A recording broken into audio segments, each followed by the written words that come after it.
नमस्कार बच्चों, मैं लक्ष्मी गोस्वामी राजस्थान सरकार व वेदांता के CSR इनिशिएटिव कक्षा में आप सभी का स्वागत करती हूं, जिसके टेक्निकल पार्टनर है मिशन ज्ञान।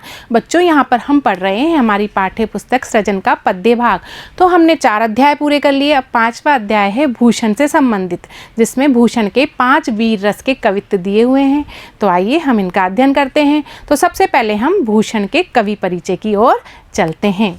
भूषण रीतिकालीन कवि हैं। भूषण रीतिकालीन कवि हैं, लेकिन यहाँ पर वे वीर रस की रचनाएं करते हैं, क्योंकि रीतिकाल में ज़्यादातर श्रृंगार रस की रचनाएं हुई हैं, लेकिन भूषण है उन्होंने यहाँ पर वीर रस की रचनाएं की हैं। तो यहाँ पर रीतिकाल के जो 3 प्रमुख कवि हैं, बिहारी, केशव और ये तीसरे भूषण है, तो ये एक बहुत प्रमुख कवि हैं।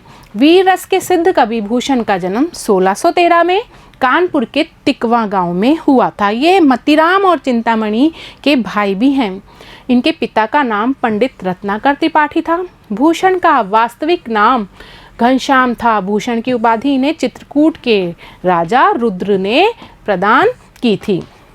भूषण के काव्य के नायक महाराज शिवाजी और राजा छत्रसाल दोनों हैं, जिनकी वीरता का वर्णन इन्होंने बहुत बड़ा चढ़ाकर किया है। ये बहुत सारे राजाओं के आश्रय में रहे थे, लेकिन इन्होंने अपने काव्य के नायक इन दोनों को बनाया, महाराज शिवाजी या फिर राजा छत्रसाल। और इन्होंने कहा भी है, शिवा को सराहो या सराहो छत्रसाल को। इन्होंने भूषण के जो प्रमुख 3 ग्रंथ है, शिवराज भूषण, शिवा वावनी, छत्रसाल दशक। कवि भूषण रीतिकालीन कवि हैं, लेकिन वीर रस की रचनाएं करके अपने को इन्होंने सबसे अलग साबित किया है। तो हम इनके जो कवित्व पढ़ने वाले हैं, आइए देखते हैं। जो पहला कवित्व है वह शिवाजी से संबंधित है। जब शिवाजी की सेना युद्ध के लिए प्रयाण कर रही है, तो क्या क्या हो रहा है उसको हम इस कवित्व में पढ़ेंगे। तो पढ़ते हैं। साजी चतुरंग सैन अंग में उमंग धारी, सरजा शिवाजी जंग जीतन चलत। भूषण भनत नाद बिहद नगारन के, नदी नद मद गैबरन के रलत। एल फैल खैल भैल खलक में गैल गैल, गजन की ठैल फैल सैल उसलत है। तारा सो तरनी धूरी धारा में लगत, जिमी तारा पर पारा पारा वार यो हलत है। बच्चों, ये ब्रज भाषा है। आपको शायद ये अभी समझ में नहीं आएगी, लेकिन अभी समझ में आ जाएगी आपको, और आपको ये बहुत अच्छी लगेगी। तो पहले हम इसके कठिन शब्दों के अर्थ देख लेते हैं। चतुरंग सैन, चतुरंगिनी सेना, धरी धारण, सरजा शिवाजी की उपाधि। बच्चों, मैं थोड़ा जल्दी पढ़ रही हूँ, देख लो आप। जंग युद्ध, पाउस कर करके देखिए। भनत कहते हैं बिहद भारी, मद हाथी की कनपटी से बहने वाला द्रव्य। गैबरन हाथियों के एल फैल सेना के चलने से। खैल भैल खलबली, खलक संसार, सैल पर्वत, उसलत उखड़ते हैं। तरनी सूर्य, धूरी धारा, धूल का उड़ना। जिमी जैसे, थार थाल, पारा द्रव्यवस्था में धातु, पारावार समुद्र, हलते हिलते हैं। अब हम इसका अर्थ करते हैं।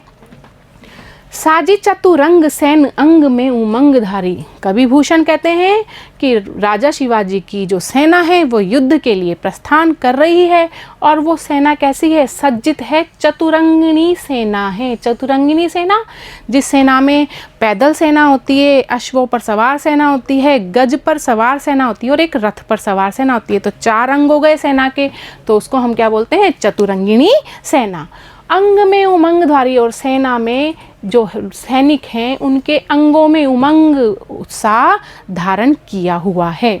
सरजा शिवाजी जंग जीतन चलत है, और शूरवीर शिवाजी युद्ध जीतने के लिए चलते हैं या प्रस्थान करते हैं। भूषण भनत, यहाँ पर इसका अर्थ है भूषण जी कहते हैं। नाद बिहद नगारन के, कि उनकी सेना में नाद किसकी? नगाड़ों की ध्वनियों के स्वर गूंज रहे हैं। जब युद्ध में सेना चलती है तो वहाँ पर नगाड़े भी बजते हैं, ताकि सैनिकों में उत्साह की भावना जागृत हो। नदी नद मद गैबरन के रलत है। यहाँ पर देखो, गैबरन हाथी को कहा गया है कि जो सेना में हाथी चल रहे हैं, उनके मद, उनके कानों में से बहने वाला जो मद है, एक द्रव्य है, उससे नदियाँ भर गई हैं। नदी नद, नदियाँ ही नदियाँ भर गई है और वो बह रही हैं। अतिशयोक्तिपूर्ण वर्णन है ये बहुत ज़्यादा। एल फैल खेल भैल खलक में गेल गेल। और शिवाजी की सेना के चलने से सब जगह, सेना के चलने से सब जगह, खेल भैल खलक में गेल गेल। खलक यहाँ पर संसार को कहा है, गेल गेल गली गली में, कि संसार में, गली गली में, खेल भैल खलबली मच गई है। शिवाजी की सेना के चलने से संसार में, गली गली में खलबली मच गई है। ये देखो यहाँ पर एल फैल खेल बैल खलक में गेल गेल, ये नाद सौंदर्य है, एक जैसे शब्द आ रहे हैं और अच्छे भी लग रहे हैं। गजन की ठेल फैल सैल उसलत है। और क्या हो रहा है वहाँ पर सेना में? गजन, हाथियों के धक्के से, ठेल फैल हाथियों के चलने से जो धक्के लग रहे हैं उनसे क्या हो रहा है? सैल उसलत है। सैल यहाँ पर पर्वतों को कहा गया है, उसलत उखड़ रहे हैं, पर्वत भी उखड़ रहे हैं। अतिशयोक्तिपूर्ण वर्णन है यहाँ पर। तारासो तरनी और धूरी धारा में लगत जिमी। और जब सेना के चलने से जो धूल उड़ रही है, धूरी धारा जो धूल उड़ रही है सेना के चलने से, तो जो तरनी है, तरनी यहाँ पर सूर्य को कहा गया है। सूर्य है वह भी तारे के जैसे टिमटिमा रहा है, मतलब धूल के उड़ने से वो छुपा हुआ सा दिख रहा है और कैसा लग रहा है जैसे कोई तारा टिमटिमा रहा हो। थारा पर पारा पारा वारियों हलत है। और शिवाजी की सेना के चलने से समुद्र तक में हलचल मच गई है। पारावार यहाँ पर समुद्र को कहा गया है। पारावार यूं हलत है, और समुद्र भी ऐसे हिल रहा है शिवाजी की सेना के चलने से जैसे कि थारा पर पारा, थाल में पारा हिल रहा हो। ये जो पारा है ये एक धातु है लेकिन द्रव्य रूप में होती है, और ये जब थाली में डाली जाती है तो वो हिलती है। तो यहाँ पर पारावार समुद्र भी थाली के पारे के जैसा हिल रहा है। हम इसका भावार्थ देख लेते हैं। इस छंद में कवि शिवाजी की विशाल सेना के युद्ध में जाते समय का अतिशयोक्तिपूर्ण वर्णन किया है। कवि भूषण कहते हैं कि जब शिवाजी युद्ध में विजय पाने के लिए विशालकाय सेना सजाकर और मन में उत्साह भरकर चलते हैं तो सेना के नगाड़ों का भारी नाद गूंजने लगता है। हाथियों की कनपटियों से टपकने वाले मद से नदी और नाले बहने लगते हैं। शिवाजी की सेना के आगे बढ़ने से सारे संसार में गली गली में खलबली मच जाती है और असंख्य हाथियों के धक्कों से पर्वत भी उखड़ने लगते हैं। विशाल सेना के चलने से उड़ने वाली धूल में सूर्य भी एक तारे जैसा टिमटिमाता हुआ दिखाई देता है। धरती के हिलने से समुद्र भी इस प्रकार डोलने लगता है जैसे कि थाल पर रखा हुआ पारा इधर उधर ढुलकता रहता है। विशेष देख लेते हैं।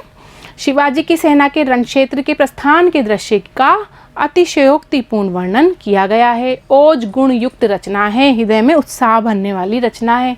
एल फैल गैल गैल में नाद सौंदर्य है, मैंने आपको बताया था अभी। अनुप्रास उपमा अलंकार है। वीर रस की झलक उत्साह जगाने वाली है। अब दूसरा कवित्व देखते हैं। सबन के ऊपर ठाड़ी रही बेके जोग ताही खरो कियो 6000 इनके नियर जानी गैर मिसिल गुसाधारी मन किनो न सलाम न बचन बोले सियर भूषण भनत महावीर बल कन लाग्यो सारी पात साई के उड़ाए गए जियर तमक ते लाल मुख सिबा को नी रखी भय शाह मुख नौरंग सिपाह मुख पियरे। तो यहाँ पर कवि भूषण ने किस बात का वर्णन किया है कि जब शिवाजी औरंगजेब के दरबार में गए तो वहाँ पर क्या हाल हुआ सबका, तो उसका इस कवित्व में वर्णन किया है। तो हम कठिन शब्द देख लेंगे। ठाड़ो खड़ो जोग योग्य, खरो खड़े, 6000 एक पद, नियरे पास, गैर मिसिल अपमानजनक, सियरे नम्र ठंडे भनत कहते हैं, बलकन उत्तेजित, पातशाही बादशाहत, जियरे होश, तमक क्रोध, नौरंग औरंगजेब, पियरे पीले, शाह काले। बच्चों इनको अच्छी तरह से पढ़ लीजिए क्योंकि इन्हीं के द्वारा हम अर्थ कर पाएंगे। सवन के ऊपर ठाड़ी रही वे के जोग।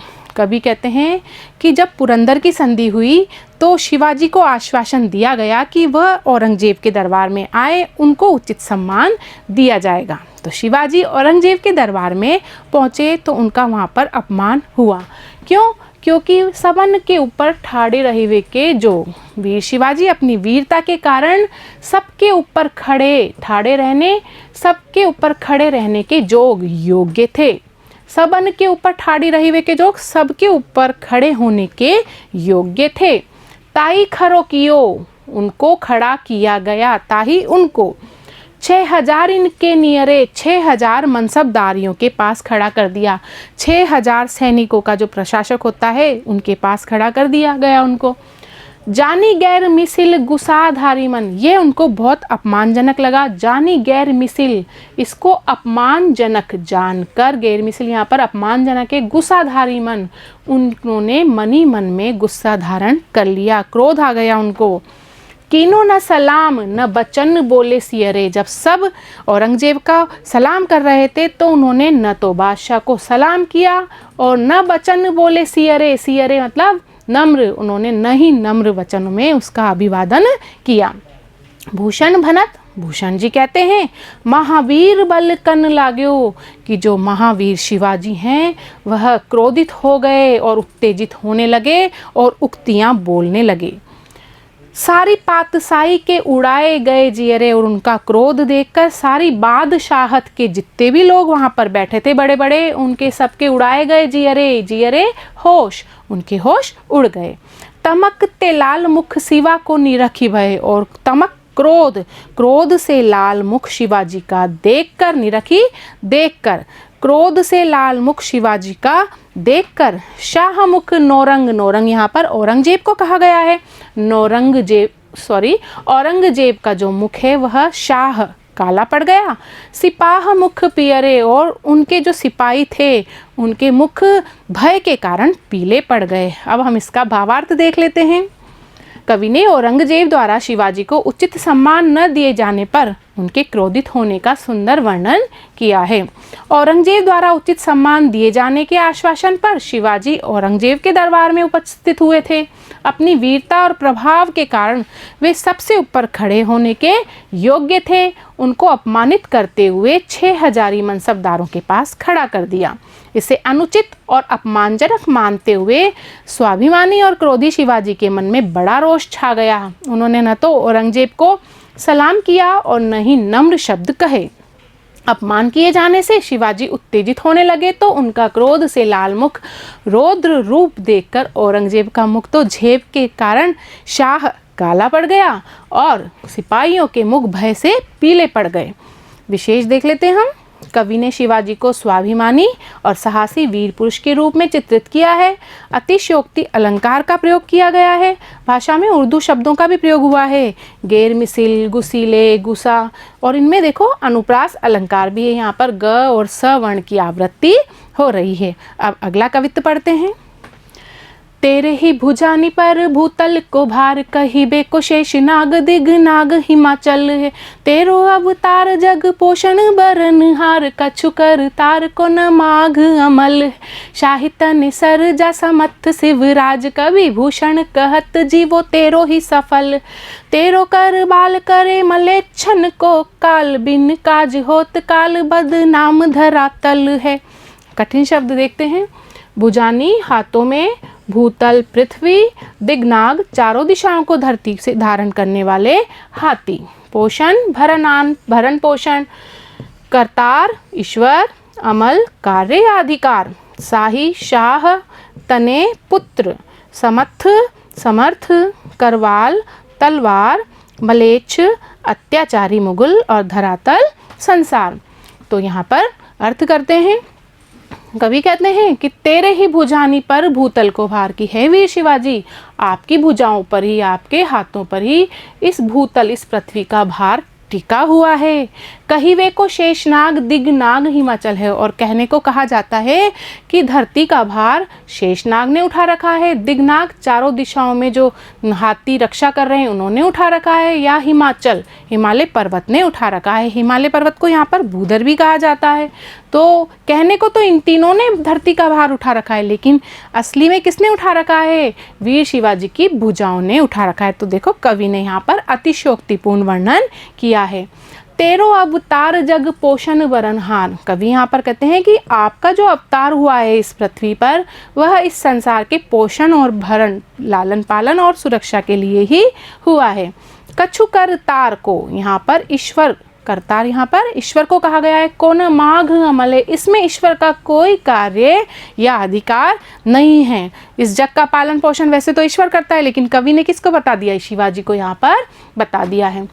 साही तने सर जा समर्थ शिवराज कवि, कवि भूषण कहते हैं शाही, शाह तने पुत्र, शाहजी के पुत्र, सरजा समर्थ शूरवीर समर्थ शिवाजी, शाह के पुत्र शूरवीर समर्थ शिवाजी।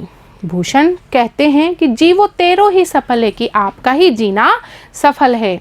तेरो कर बाल करे मलेच्छन को काल, कहते हैं कि तेरो तलवार, जो आपकी तलवार है वो मुगलों का अंत करने वाली है। मलेच्छन को काल, मुगलों का अंत करने वाली है। यहाँ पर करवाल तलवार को कहा जाता है। बिन काज होत काल बदनाम धरातल है, और इस धरातल पर तो अंत करने के लिए काल बिना बात के ही बदनाम होता है। तो काल का पर्याय यहाँ पर कौन है, शिवाजी की तलवार है जो मुगलों का अंत करती है। अब भावार्थ देखते हैं।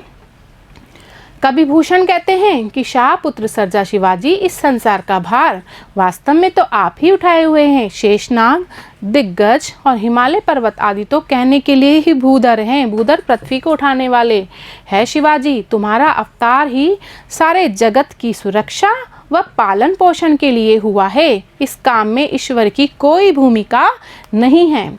हे सर्वसमर्थ शिवाजी महाराज, आज के राजाओं में सिर्फ आपका ही जीना सफल है। तुम्हारी तलवार ही अत्याचारी मुगलों का अंत करने वाली है। बेचारा काल तो जान लेने के लिए व्यर्थ ही बदनाम चला आ रहा है। समर्थ, ओचमून और साहित्यिक ब्रजभाषा का प्रयोग किया गया है। शैली उत्साह भरने वाली है, वीर रस को जगाने वाली है। इसमें अनुप्रास, अतिशयोक्ति, अलंकारों का प्रयोग हुआ है। अब अगला कवित्व देखते हैं। इंद्र जिमी जंभ पर बाड़व जो अम्भ पर, रावण सदम्भ पर रघुकुल राज है। पौन बारी बाह पर शंभुरति नाह पर, ज्यो सहस्त्र बाहु पर राम द्विज राज। दावा द्रुम दंड पर चीता मृग झुंड पर, भूषण बिदुंड पर मृग जैसे मृग राज है। तेज तम अंश पर कान जिमी कंस पर, यो मलेच्छ वंश पर शेर शिव राज है। तो हम कठिन शब्द देखेंगे पहले। जिमी जैसे, जंभ जंभासुर असुर, बाड़व बड़वानल, अंभ जल, सदम्भ अहंकारी, पौन पवन, बारिवाह बादल, रतिनाह कामदेव, द्विजराज ब्राह्मणों में श्रेष्ठ, दावा दावानल, द्रुमदंड वृक्ष, वितुंड हाथी, मृगराज शेर और शेर भी शेर। इंद्र जिमी जंभ पर, कवि भूषण यहाँ पर कहते हैं कि जिस प्रकार इंद्र का जंभासुर असुर पर आधिपत्य है। बाड़व जो अम्भ पर, अम्भ यहाँ पर जल को कहा जाता है, और बाड़व समुद्र में या जल में लगने वाली आग, और जल में लगने वाली आग का आधिपत्य किस पर है, जल पर है। रावण सदम्भ पर रघुकुल राज है, और अहंकारी, सदम यहाँ पर अहंकारी, रावण पर रघुकुल राज राम का आधिपत्य है। पौन वारिवाह पर, और पवन का आधिपत्य किस पर है, वारिवाह पर, बादल पर है। शंभु रतिनाह पर, और शंभु शिवजी का आधिपत्य रतिपति कामदेव पर है, क्योंकि शिवजी ने रति के पति कामदेव को भस्म कर दिया था। ज्यो सहस्त्र बाहु पर राम द्विज राज है, और सहस्त्र बाहु पर किसका आधिपत्य है, परशुराम। राम यहाँ पर परशुराम के लिए आया है, जो ब्राह्मणों में श्रेष्ठ हैं। द्विजराज ब्राह्मणों में श्रेष्ठ हैं, तो यहाँ पर परशुराम ने सहस्त्र बाहु का वध किया था। दावा द्रुम दंड पर, और दावानल जंगल में लगने वाली आग को यहाँ पर दावा बोला गया है। उसका आधिपत्य किस पर है, वृक्षों पर है, क्योंकि वो वृक्षों को जला देती है। चीता मृग झुंड पर, और चीते का आधिपत्य हिरणों के समूह पर है। मृग झुंड हिरणों के समूह को कहा गया है। भूषण वितुंड पर, जैसे मृग राज है, और वितुंड हाथी पर किसका आधिपत्य है, मृगराज का, शेर का आधिपत्य रहता है। तेज तम अंश पर, और प्रकाश का आधिपत्य किस पर रहता है, तम पर, अंधकार पर रहता है। कान झिमी कंस पर, और कृष्ण का आधिपत्य किस पर है, कंस पर रहता है। यो मलेच्छ वंश पर शेर शिवराज है। तो कवि यहाँ पर कहते हैं इसी प्रकार मुगलों के वंश पर शिवाजी का आतंक छाया हुआ रहता है। तो देखो इन्होंने कितनी सारी उपमाएं यहाँ पर दी है। भावार्थ देख लेते हैं हम। कवि भूषण कहते हैं जिस प्रकार देवराज इंद्र का जंभासुर पर आधिपत्य है, इन्होंने इंद्र ने जंभासुर का वध किया था। बड़वाग्नि समुद्र की आग का जल पर आधिपत्य है। अहंकारी रावण पर भगवान राम का आधिपत्य है। पवन का बादल पर, शिवजी का रति के पति कामदेव पर, राजा और सहस्त्रबाहु पर ब्राह्मणों में श्रेष्ठ परशुराम का आधिपत्य है। वृक्षों पर दावानल का, चीते का हिरणों के समूह पर, हाथी पर सिंह का, प्रकाश का अंधकार पर, भगवान कृष्ण का कंस पर जिस प्रकार आधिपत्य प्रसिद्ध है, उसी प्रकार संपूर्ण मुगल शासकों पर शिवाजी का आतंक छाया हुआ है। विशेष देखते हैं, शिवाजी के पराक्रम और शत्रुओं पर छाए उनके आतंक का ओजपूर्ण भाषा शैली में यहाँ पर कवि ने वर्णन किया है। नाद सौंदर्य है, यहाँ पर समान ध्वनि वाले शब्द हैं। छंद को आकर्षक ये बना देते हैं। वीर रस में काव्य रचना की गई है। उपमाओं की मालाएं, बहुत सारी उपमाओं को यहाँ पर शिवाजी को श्रेष्ठ बताने के लिए लिया गया है। अगला देखते हैं हम।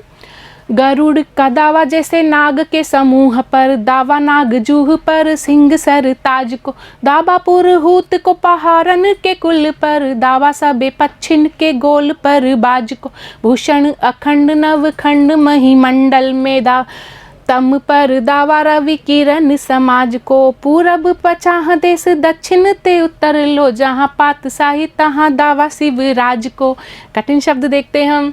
नागजू हाथियों का झुंड, दावा आधिपत्य, पुरहूत यहाँ पर इंद्र को कहा जाता है, पहारन पहाड़, पच्छिन पक्षी, महिमंडल पृथ्वी को कहा जाता है, रवि किरण सूर्य की किरणें, और पातशाही बादशाहत। हम पढ़ते हैं, इसका अर्थ करते हैं हम।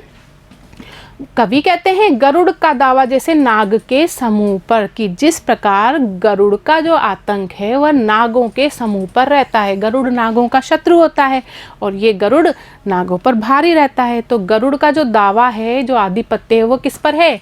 नाग के समूह पर है। दावा नाग जूह पर सिंह सरताज है, और जो श्रेष्ठ है, जानवरों में श्रेष्ठ है सरताज सिंह शेर, उसका आधिपत्य किस पर रहता है? नाग जूह पर। अब ये नागों का समूह नहीं है, ये हाथियों का समूह है। यहाँ पर नागजू किसको कहा है? हाथियों के समूह को कहा गया है।